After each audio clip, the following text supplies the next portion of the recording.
Hey everybody, welcome to the Bullseye channel. I hope you are doing well. Today I shot another two-gun. The definition of insanity is doing something twice and expecting the same result. There's Adam Riegling. There's someone I love more than Adam Riegling. Isn't that a sweet picture? And here is the first stage. This is a pistol-only stage where basically you just go to the different positions and shoot all visible targets and a couple swingers and stuff. Oop, gotta go back. That break check brought to you by the 3 rules for life. Rule 1, don't be a jerk. Rule 2, take care of yourself. Rule 3, help other people. Today I was at the Pickaway County Sportsman's Inc., something like that. Love that range. Love the match.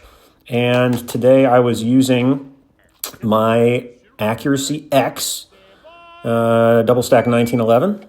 And first time I took it to a match, as you can see, I haven't done enough dry fire with it because I have a hard time finding the dot.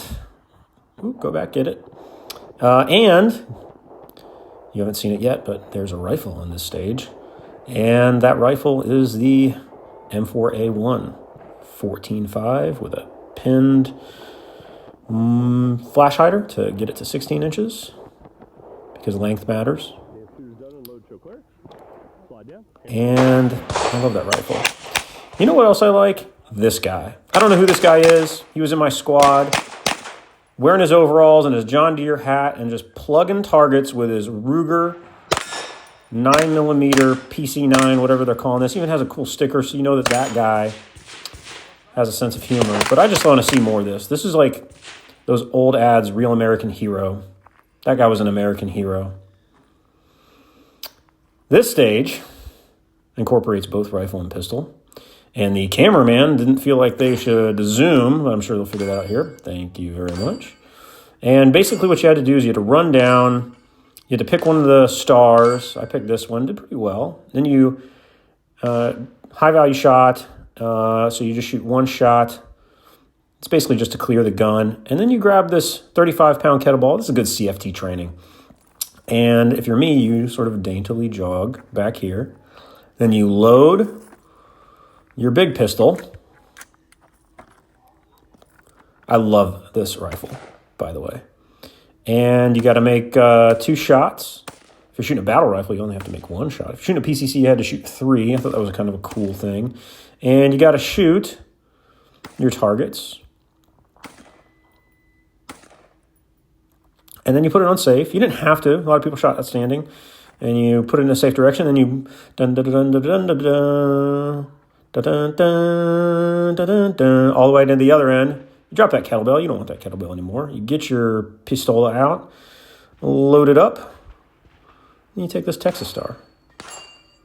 I got really good and then lost the dot, and then got the dot, and then shot the steel. And then you, boom, bullseye that guy. So now your pistol's clear. And dun, dun, dun, dun, dun, dun, dun. I tell you what, I do not look good running. I look good, but I don't look good running. It's beautiful weather today. And you do it all over again with a rifle. So 2 shots if you're shooting an intermediate cartridge. The cool thing here is that, I tell you what, I'm a huge fan of the top-mounted red dot on the TaO2. I love the ACOG. I think I say that later. Here was a cool stage. So you shoot this barricade. I got 3 targets down there, basically like C-zone steel, I think. Really, really easy at 100 yards. So the shooting wasn't really the difficult part of this. And I made pretty quick work of it. I think I don't think I missed a target with my rifle on this stage. And actually, this was my first mistake-free match. Which is probably my sign that I should probably shoot a little bit faster because time was kind of what kept me out of the main leaderboard. But then you go up on this slanted roof, no jokes, and you got to shoot 3 across, and then you got to go sideways.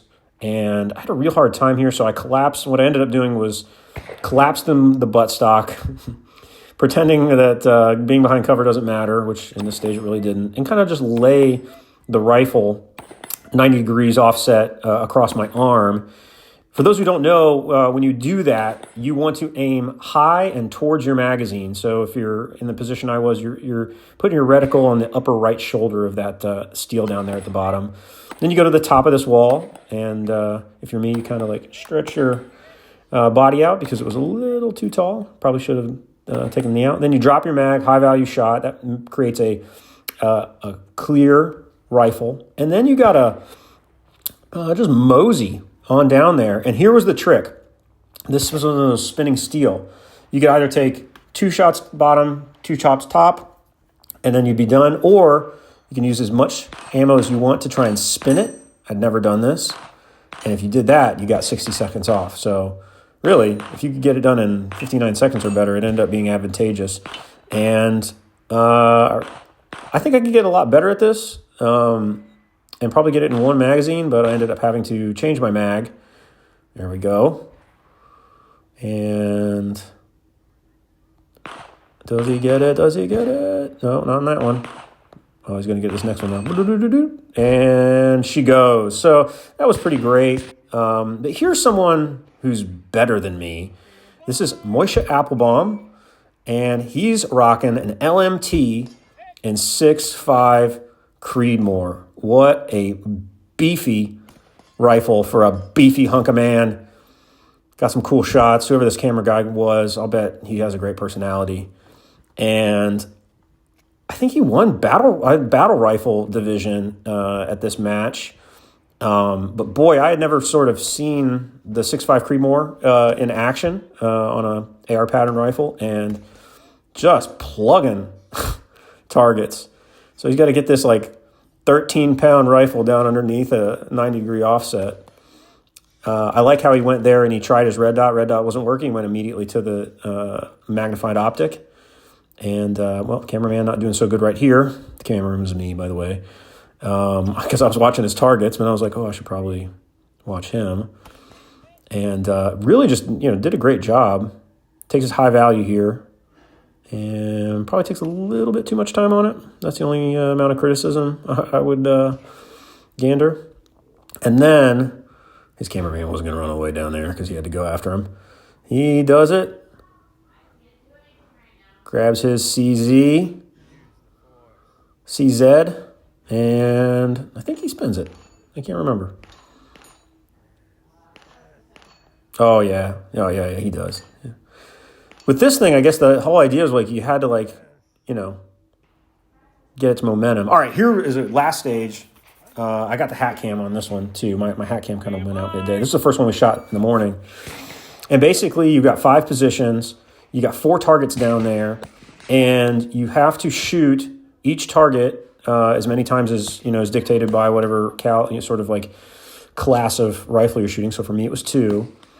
And then you had to roll your tire to the next position and do it 5 times. So it was a lot of kind of moving. So I saw one guy just pick this up and run with it. That probably wouldn't have been a good idea. In the morning, it had just a ton of water in it. And so if you were the guy, or gal, I guess, we had some gals out there, who put your giant muzzle brake in the middle of the tire, because let's say maybe you were using a bipod, and he just was just like covered in leaves and water. It was awesome. So here, so I for those who had watched the last video that I shot at this range, I went same distance, same kind of targets, but all with the RMR that was on top of my ACOG. For this, I said, you know what, I'm going to use the 4-power scope, and it was great because the ACOG has just a really, really wide field of view. I mean, for the shooting that I do, it is the best optic, and it's just rugged, durable. This is the battery-powered one, so I really, really like it, and I need to get myself another one. There, I dropped my mag. That was on purpose. And reload another mag. Get down. Get some more bullets. And just go in there. Now, you'll notice here towards the end, again, going back to the idea that I should have shot a bit more aggressively, some of these I hit pretty quick, like pink, but for most of them, it was two trigger pulls, 2 sight pictures, really making sure that my finger was at that, had defeated the first stage before going ahead and, pulling the trigger. So I was like kind of right there where it would break. And it paid off really well. I think I only missed 2 shots here. But then again, had a lot of ammo. Maybe you let me know. Should I have just, gone Ricky Bobby on it and gone crazy? God, lucky you guys getting this view. All right, so let's do hat cam. Everybody likes the hat cam. So here we go. And we're going to listen up. So get down there. I, just rested the quad rail on the tire and kind of used my hand to brace. I really didn't get to a position where I could just pivot. I really had to kind of come out of it, which is one reason why I love the 12 o'clock RMR, which versus an offset for a variety of reasons. But one of the main reasons is that I can use it to find my target. Like right now, I would look through the RMR, and then, when I'm in the vicinity of my target with the RMR, then I just pop my eye down and I'm at 4 power. It is, in my opinion, the preferred for the amount of shooting and the type of shooting I do, which is I'm not going to shoot much further than 300 yards. And 3 power is perfectly acceptable. 4 power is perfectly acceptable. Rolling, rolling, rolling. Keep them doggies rolling. That's right. I'm doing a little singing. Rawhide. I love that song. All right. Shooting. I've been through a lot of rifles in my day, and by that I mean ARs. And the M4A1 really is just, I've got this and I've got a 10.5 inch, and God, I love them. I just, I don't know if it's a mix of like quad rail nostalgia for back in the day, or just I like the size, I like the weight, I like how gassy it is. It seems accurate for me, right? I like the fact that I don't have to finagle with a bunch of little M-lock pieces. Ugh, I hate M-lock. Hate key mod too. And I can just slap stuff on there, and it's all right. So we're coming up here towards the video. I just want to say I really appreciate you guys watching. I try and drop these non-bullseye videos. Listen to me. So cool. I like to drop these non-bullseye videos sort of like during the week if I've got them, or do 1911 videos. And then once a week, at least my viewers, I can promise some good old-fashioned bullseye content. So anyway, but I shot this today, so I figured I would share. From me to you guys, thanks so much for watching. Post comments below, like, subscribe, all that fun stuff. And, hold hard and shoot straight.